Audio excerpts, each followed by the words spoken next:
Right now, we're switching gears to football. Shea Dixon, Go 247, is our guest. They were out there for 2 hours on Saturday. Shea, did you bring sunscreen?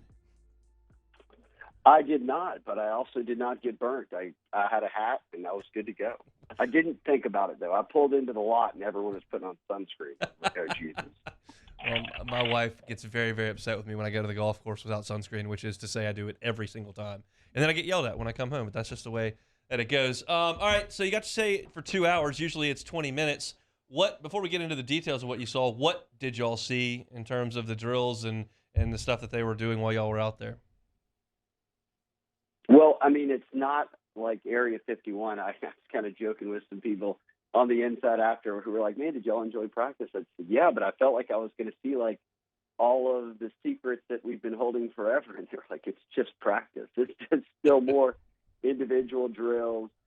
Right now, a lot of it, and Kelly's talked about it, is just putting a foundation in place of how they want them to practice.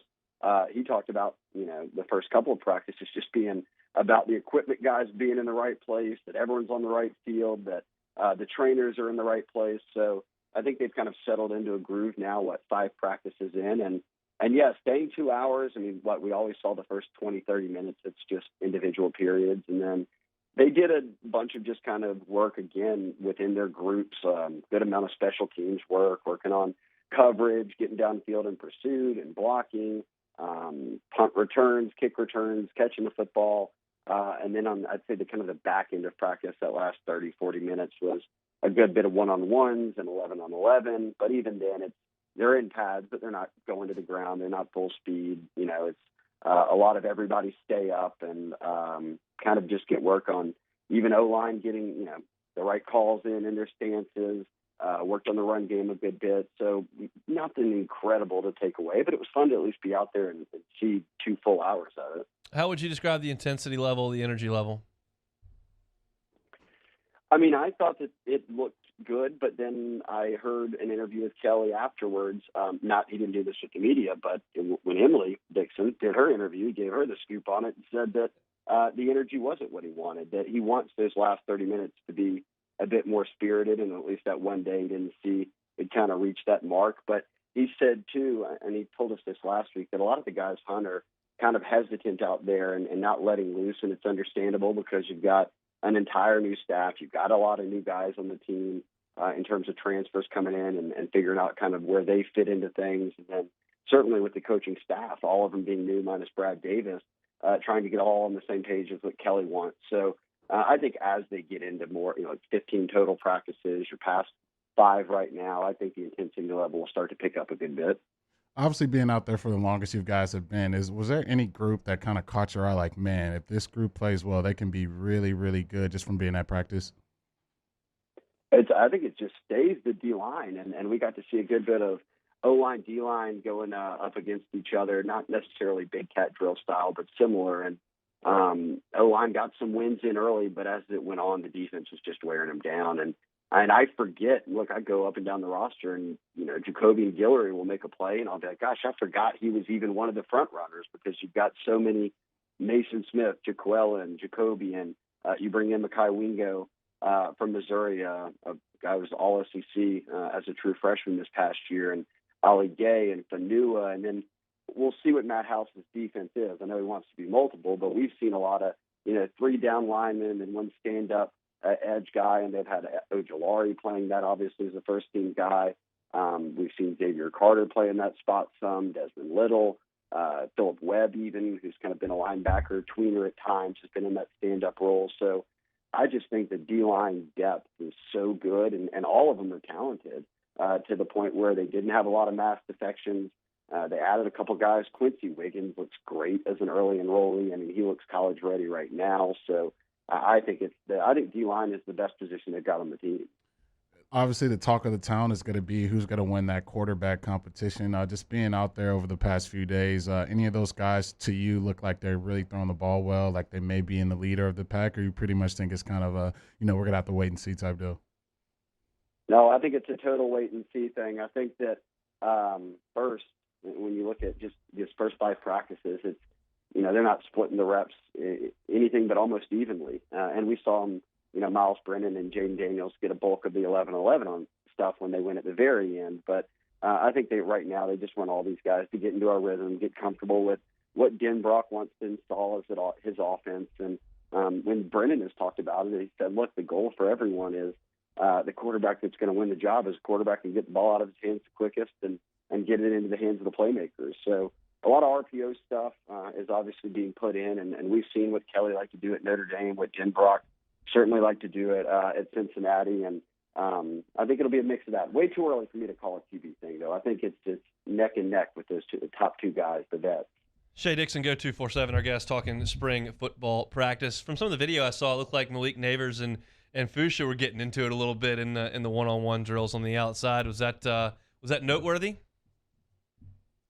Yeah, well, I guess there's some aggression, some excitement that you were looking for. I think I'll tell you this: Fusha, coming from Arkansas, and we saw his film, throughout the time he had played there, and he was a guy who certainly was one of their best players. He's physically built like a linebacker, but him at safety, I think, is a good mix. And they got Jay Ward out there. We saw Sage Ryan getting a lot of reps. Matthew Langlois has been getting more and more reps.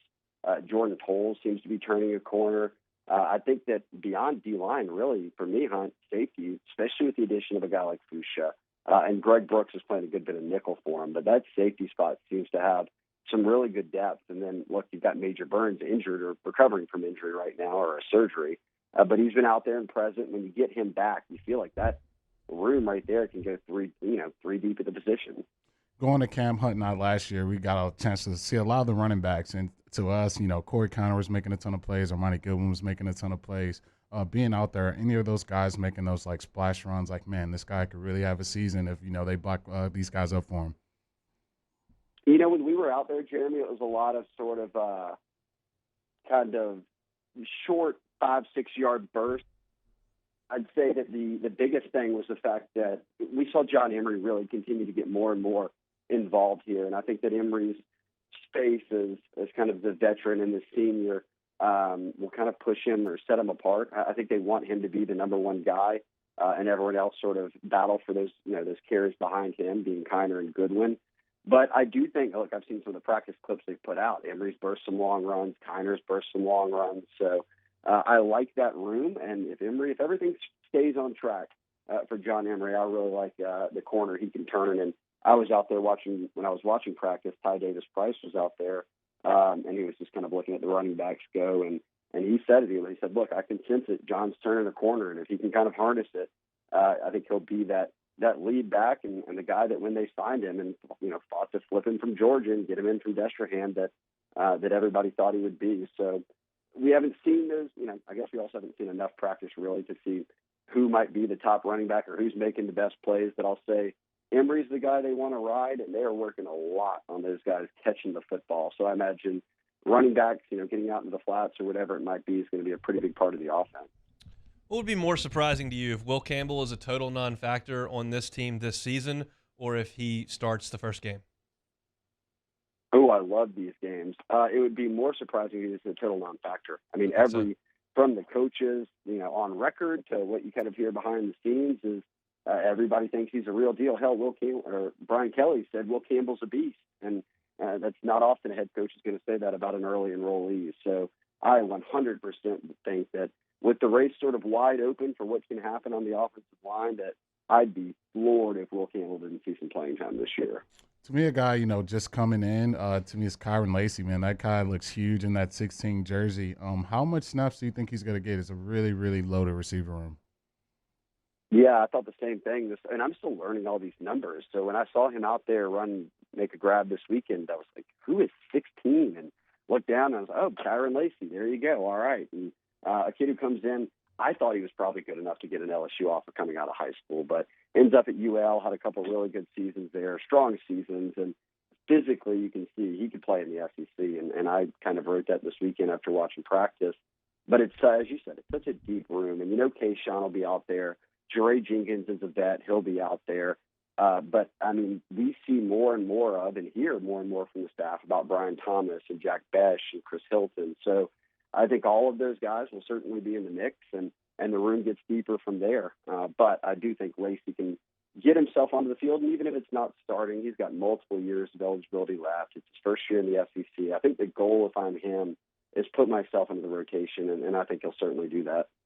Shea, we appreciate it. We'll see you out there this week. All right, I'll see you guys out there.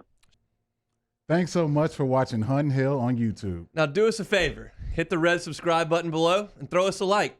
We'll see you next time.